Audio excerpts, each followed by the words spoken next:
à l'entrée de Madické Baye Fall Madické Sali samp na béjjén fii ci Diarère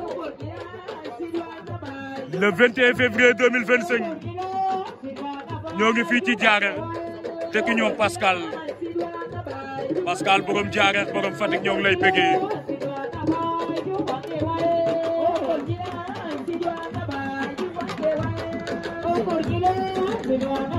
Madické Baye Fall a ngi noonu naka toog sergel la